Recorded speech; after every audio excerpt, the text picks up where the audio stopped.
دوسرا भारतीय अखबारात और भारतीय मीडिया ये धमकियां दे रहा है कि कश्मीर को भूल जाओ, कराची को याद रखो। क्या मैसेज है उनका? ये मिसाल साहिबा बिल्कुल, ये तो ओपन धमकियां दे रहे हैं, और पहले भी इनके अजीत डोवल, उनकी भी आप स्टेटमेंट्स देख रहे हैं। पहले बलूचिस्तान में भी इन्होंने, पाकिस्तान की हुकूमत ने भी कहा है कि इसमें प्रूफ है, हमारे पास रॉ की इन्वॉल्वमेंट है, डोसियर्स भी दिए यूएन में जाके कि कराची में भी इनकी इंटरफेरेंस है, कि यही टेररिस्ट एक्टिविटीज कराता है रॉ, जो इनकी इंटेलिजेंस एजेंसी है इंडिया की। तो इंडिया ने, अब देखें, प्रॉक्सी वॉर्स तो कब से चल रही हैं। कश्मीर ही मेन चीज़ है कि कश्मीर से साथ पाकिस्तान छोड़ दे, कश्मीरियों का साथ छोड़ दे, उसको अंडर प्रेशर डाल दे, बिजी कर दे पाकिस्तान की फोर्सेस को, दूसरे फ्रंट्स के ऊपर उनको बिजी कर दे, काउंटर टेररिज्म के अंदर, जो कि आप देख रहे हैं कितना बड़ा विक्टिम रहा है पाकिस्तान। फिर ये आजकल तो ये साइऑप्स की दुनिया है, और ये अनकन्वेंशनल वॉर्स की टाइम है, जिसके अंदर इस तरह की प्रॉक्सी वॉर्स होती हैं। मीडिया वॉरफेयर देख लें, इस तरह के जो ये टाउट्स खरीद लेते हैं, जो कि ये हायर्ड किलर्स होते हैं, इस तरह ये अनसर्टेनिटीज, क्योंकि बैकबोन है पाकिस्तान की कराची, जो इकॉनमी की भी, तो ये डायरेक्ट इम्पैक्ट पाकिस्तान की इकॉनमी और सिक्योरिटी पे करना, तो इसको रियलाइज करना, इसको एक्सपोज करना पड़ेगा पाकिस्तान की हुकूमत को इंटरनेशनल सतह पे, और इनको मैं तो कहती हूँ पब्लिक भी करें।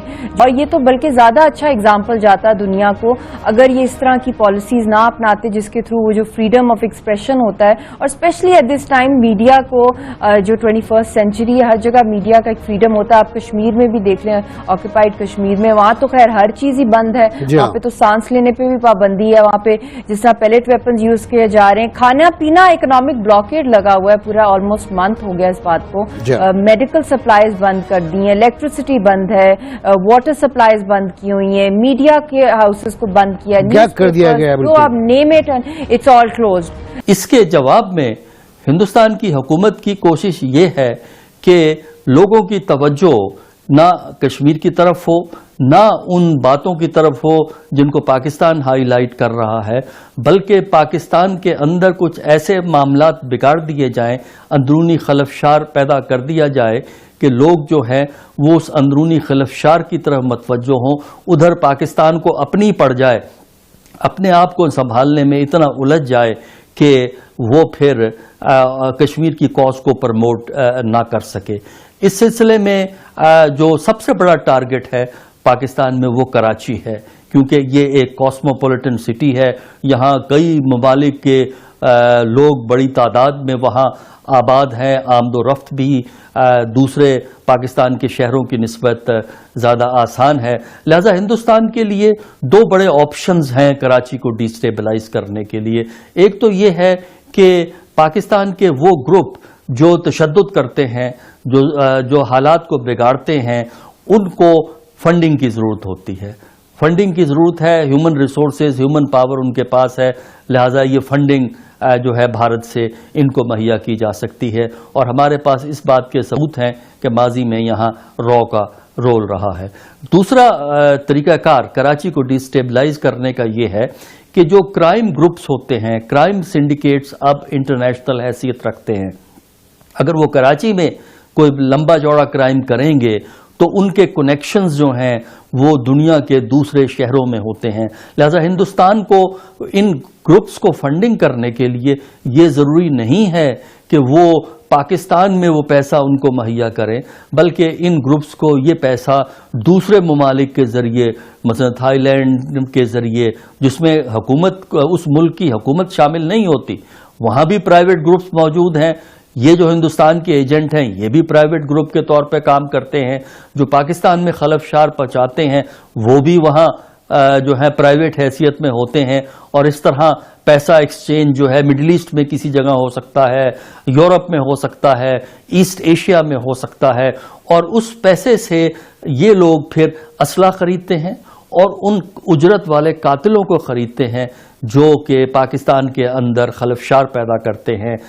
ये सवाल बहुत ज़्यादा इम्पोर्टेंट है कि कराची में अचानक बम धमाके किस तरह बढ़ रहे हैं। फौजी जीप पर हमला होता है, लाड़काना में रेंजर्स पर हमला होता है, कोयटा में कुछ वारदातें होती हैं, कुछ फायरिंग के वाक़यात होते हैं, एक तरफ से और आंच बढ़ना शुरू होती है। तो भारत चाहता क्या है?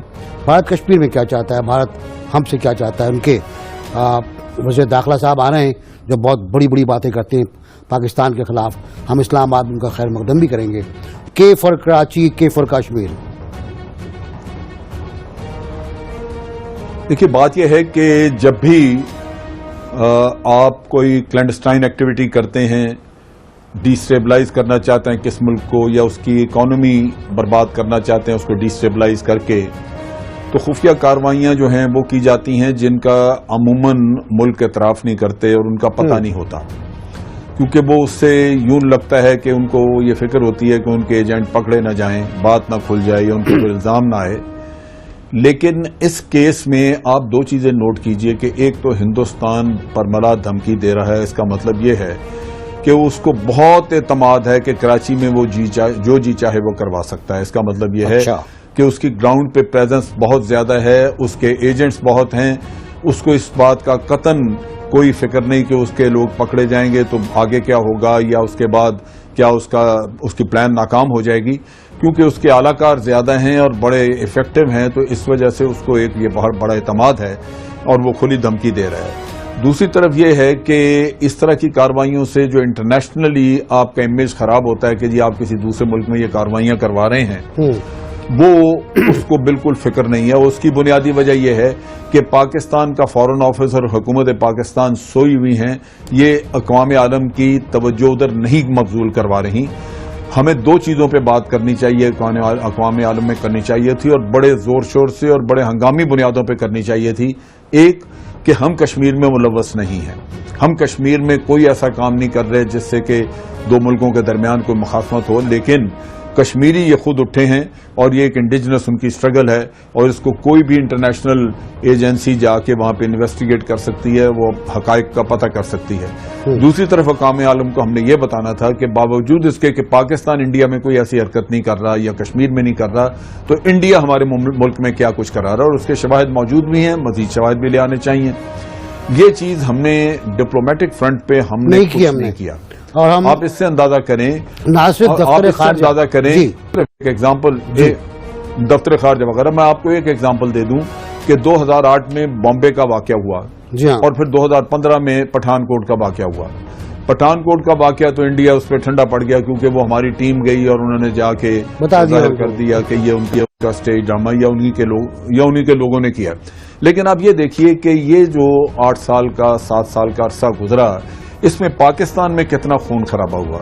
ज़रबे तो 2014 में शुरू हुई, लेकिन उससे पहले आप देखिए कि इतनी कत्लो गारत हो चुकी थी और उसके बाद भी होती है, आज दिन तक कुछ ना कुछ हो रहा है। इन चीजों के बावजूद कि इंडिया में उन 8 सालों में कोई वाकया नहीं हुआ, इंडिया पूरी दुनिया को ये बावर कराने में कामयाब हो गया कि पाकिस्तान ही एपी सेंटर है दहशतगर्दी का, जबकि हम मर रहे थे।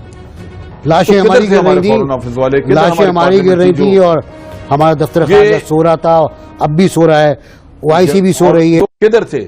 सब कुछ सूरत हाल है, हर तरफ से एक डी एक्टिविटी है, एक अजीबोगरीब यासियत सीट पे छाई हुई है।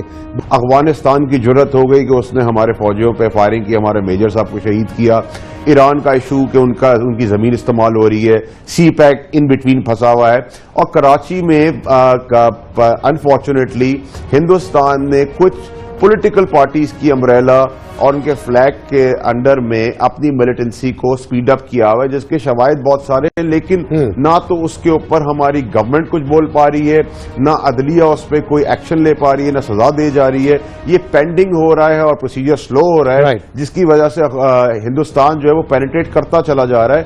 मेरा अपना ख्याल ये है कि इसके अंदर डिप्लोमेटिक फ्रंट पे तो बहुत जोरदार तरीके से आवाज उठानी चाहिए, प्राइम मिनिस्टर को इस पे इनिशिएटिव लेना चाहिए और मोदी सरकार के साथ जितने उनके पर्सनल गहरे ताल्लुकात हैं, मेरे ख्याल से कौमी ताल्लुकात को बालातर रखना चाहिए अपने जाती ताल्लुकात के ऊपर। खाने पीने के बगैर हो, ये महीना हो गया और अभी 4 घंटे पहले यासीन साहब को सेंट्रल जेल में शिफ्ट किया है।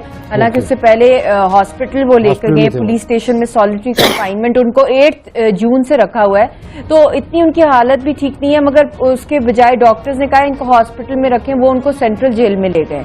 تو آپ ان کی فوٹوز جو آئی ہیں ابھی، he is very very weak right now. تو جب وہاں جس طرح لوگوں کے ساتھ بھی جس طرح کا سلوک کیا جا رہا ہے اس وقت پاکستان کے پرائم منسٹر کو، میرا یہی ہے کہ ہنگامی طور پہ اب جو جوائنٹ سیشن ہونا ہے 1 اگست کو جو کشمیر پہ کریں، ان کو تو بہت پہلے کر دینا چاہیے تھا یہ، کیونکہ وہاں پہ جو گراؤنڈ ریالٹی اس وقت ہے وہاں پہ تو ایک کوہرام مچا ہوا ہے. اتنی وہ ریپڈلی لوگوں کی ایتھنک کلینزنگ وائپ آؤٹ کریں کشمیریوں کو، ان کو نکلنے نہیں دے رہے. آرمی کرفیو لگا ہوا ہے، شوٹ ٹو کل کے آرڈرز ہیں.